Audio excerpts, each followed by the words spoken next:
women are doing in the workplace is that we're talking for rapport. Men talk for report.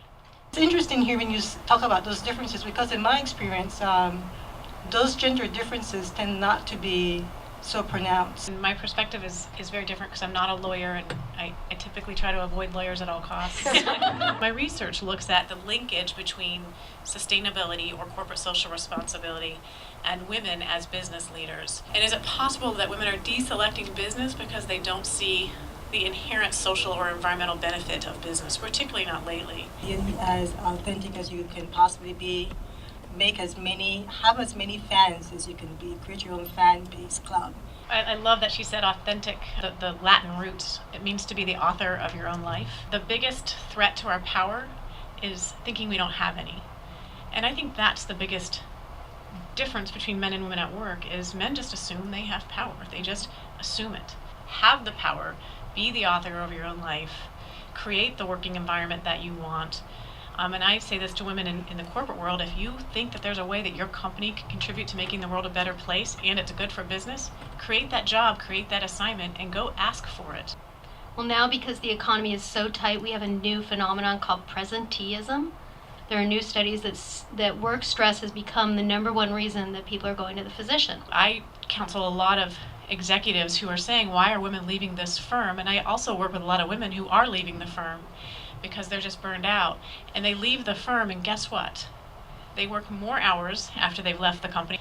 Companies have a significant amount of the wealth and resources in the world. So if we could leverage that need to give back and harness the power of the company, I think we'd probably have a bigger impact on society's problems.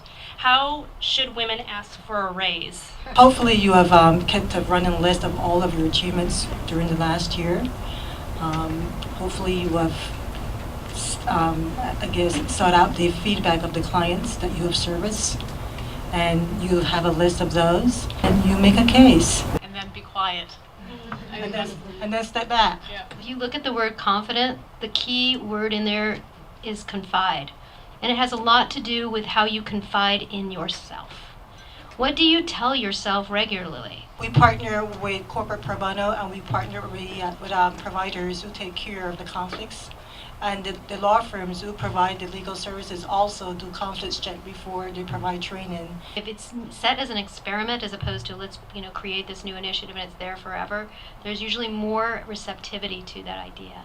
At the risk of being seen as someone who has drank the Kool-Aid, I would say yes. The company has to care about profit because that's what makes the company continue to exist. And sustainability has 3 legs: social, environmental, and economic. The real challenge is to find something that the company should care about in society or the environment because it is linked to their business. Got to believe in yourself no matter what. It's your life, and to the extent that you can, step up to it and live it as much as you can. Just give it a shot to leverage the power of your law firm, your corporation, because you're likely to make a bigger, more profound impact. Well, I thought the event was really wonderful. Tonight's event was fantastic. I found the speakers to be very inspiring. I love today's event. I think this is a wonderful event. It was refreshing and nice to come to an event with speakers who were talking about real issues, corporate and professional responsibility. It was great because it provided complementary perspectives. And they had great candor in their responses. I really enjoyed getting the insight from the opposite sex. The activities are a lot of fun. The food is delicious. Trying to make the world a better place. I'm a lawyer in-house at Dolby, and we don't have as many opportunities to go out and network with other lawyers, particularly being that it's focused for women. It's a much more intimate event. It also gave deep drilling practical viewpoint and actually provides some great takeaways that you could go home with immediately. Something that I recognized from this event that has been important to me, but that I think I sort of ignore in my day-to-day life because I'm too busy, is that it is important to me to want to make a difference, and that it's important to a lot of people to do that. One of them that really stuck out to me was just to simply do it on a trial basis, because it seems like that's a little bit less risky. Maybe your boss is more open to something that's not so much of a long-term commitment. The post panel I found was amazing. It's in terms of food, food. In terms of the authors that are here, I took advantage of the massage. That was the greatest 15 minutes of my life.